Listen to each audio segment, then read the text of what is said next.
મહેસાણા જિલ્લામાં તાલુકા પંચાયતના નવનિયુક્ત પદાધિકારીઓની ચૂંટણી યોજાઈ હતી, જેમાં મહેસાણા તાલુકા પંચાયતના નવનિયુક્ત પદાધિકારીઓ જેમાં પ્રમુખ ભાવેશભાઈ પટેલ તરીકે અને ઉપપ્રમુખ તરીકે શાંતાબેન ચૌધરી, કારોબારી ચેરમેન વિજયભાઈ બારોટ અને પક્ષના નેતા તરીકે પરીક્ષિત ચાવડાની નિમણૂક કરવામાં આવી હતી. દંડક તરીકે દિનેશભાઈ સુથારની નિમણૂક કરવામાં આવી છે. મહેસાણા તાલુકા પંચાયતના નવનિયુક્ત પદાધિકારીઓની ચૂંટણીમાં મોટી સંખ્યામાં કાર્યકર્તાઓ અને આગેવાનો જોડાયા હતા અને આ સફળતાપૂર્વક પદાધિકારીઓની નિમણૂક કરવામાં આવી હતી.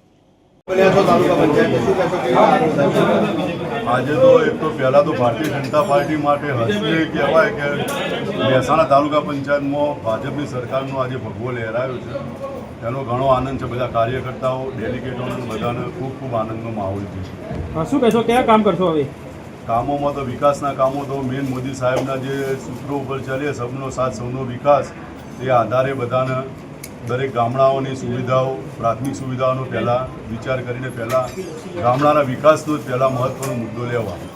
ખાસ કરીને પ્રચાર દરમિયાન પણ મુદ્દાઓ સામે આવે છે. કયા પહેલા મુદ્દાને શું પ્રાધાન્ય?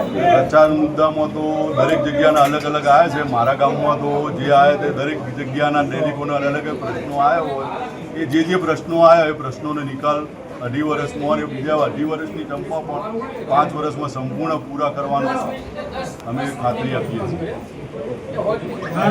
Bureau report, today Gujarati news.